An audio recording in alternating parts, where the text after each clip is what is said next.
আপনার পদত্যাগ এখনো কিন্তু আমরা দাবি করি নাই। আইন শৃঙ্খলা পরিস্থিতি যে কোনো সময় থেকে এখন খারাপ যাবে। বাংলাদেশের সব থেকে বড় দল, সব থেকে সম্ভাবনাময় দল, সব থেকে ত্যাগ এবং কষ্টের দল, সব থেকে চ্যালেঞ্জ নেওয়া দল বাংলাদেশ জাতীয়তাবাদী দল।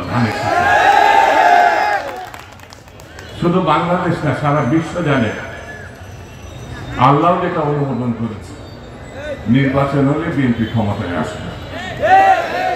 এইবার শুধু আসবে না, আগামী 12 আসবে। এটা আমাকে সহ্য করতে পারছেন না।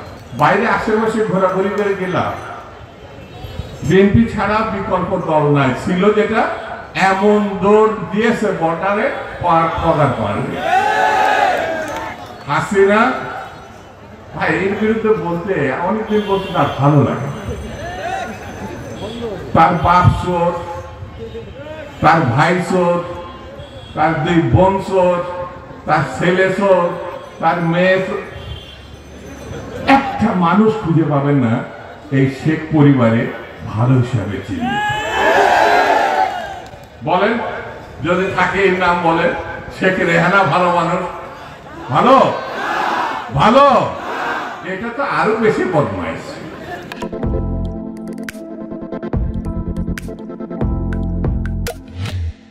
ফুলের নামে নাম, কিন্তু কাজটা হচ্ছে ভয়ঙ্কর।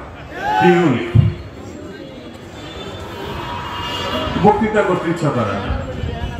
দেশের সম্পদ এমন একটা ব্যাংক নাই যে ব্যাংক থেকে পরিবার চুরি করে। একটা নাম বলেন যে এই ব্যাংক থেকে সে চুরি করে না।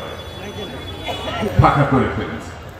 শুধু ফাঁকা করে ফেলে নাই, খুন গণহত্যা করেছে। যে আমাদের ছেলেমেয়েরা রাস্তায় আন্দোলন করেছে, অসংখ্য খুন, হাজারে হাজারে খুন। এই 1 মাসে খুন করেছে তা না, আমাদের ইলিয়াস আলী তার খবর নয়, আজ পর্যন্ত ফিরে আসে না। আমাদের চৌধুরী আলম ফিরে আসে না। আমাদের নিজেদেরই প্রায় 2000 উপরে বিএনপি, ছাত্র দল, যুব দল, শ্রমিক দল, মহিলা দল, এখনো সেসব কর্মী এবং নেতারা ফিরে আসে। বন্ধুরা, এই সরকার, এই ডক্টর মোহাম্মদ ইউনূসের কথা বলছিলাম, আমাদের খুব পেয়ারে মানুষ, কিন্তু কাজটা কি করছে? ঘরে ঘরে ডাকাতি হচ্ছে, চুরি হচ্ছে, লুট হচ্ছে, আইন শৃঙ্খলা পরিস্থিতি ভালো না। যে কেউ বাইরে গেলে সন্ধ্যার পরে যদি না আসে না, মা বোনরা, ভাইরা, পিতা সবার উদ্বিগ্ন থাকে ছেলেটা ফিরে আসবে কিনা, মেয়েটা ফিরে আসবে কিনা। আইন শৃঙ্খলা পরিস্থিতি যে কোনো সময় থেকে এখন খারাপ যাচ্ছে, যে কোনো সময় থেকে। তাহলে কাজটা কি? যে সরকার পারে না, তাহলে একটা কাজ করুন।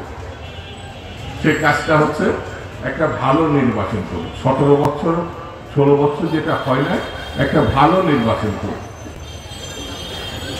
যারা জিতবে তাদের হাতে ক্ষমতা দিবেন। যদি বিএনপি না জিতে অন্য দলের যেতে, তাদের হাতে ক্ষমতা দিবেন। আপত্তি নাই তো? আপত্তি আছে? নির্বাচন দেন। ছোট ছোট পোলাপান, যেটাকে আমাদের ডক্টর মোহাম্মদ ইউনূস বলেছেন শিক্ষার্থীদের একটা দল থাকা দরকার। তার মানে সে শিক্ষার্থীদের পক্ষে পক্ষে না, তাহলে আপনি তো নিরপেক্ষ না। তাহলে তো আপনি ওদের ভিতরে 2 নম্বরে কারবার করলেও করে ফেলতে পারে। আপনার পদত্যাগ এখনো কিন্তু আমরা দাবি করি নাই। এই 2 নম্বরই করা কিন্তু কোনো নোবেল লরিয়েটের চরিত্রে নাই। এটা আপনি করলে আপনার যে সুনাম সেটা পদদলিত হবে। ওইসব ছেলে পেলে বলছে তারা খুব জনপ্রিয়। ভালো বাবা, ইলেকশনে আসো, তোমাদের নামে যেসব কথাবার্তা যাচ্ছে, আমরা তো ছাত্র ছিলাম, তোমরাই যে একমাত্র গণঅভ্যুত্থান করছে এমন না তো, আমরা তো লোকের গণঅভ্যুত্থান করছি না। কানে যে নানা কথা আসে,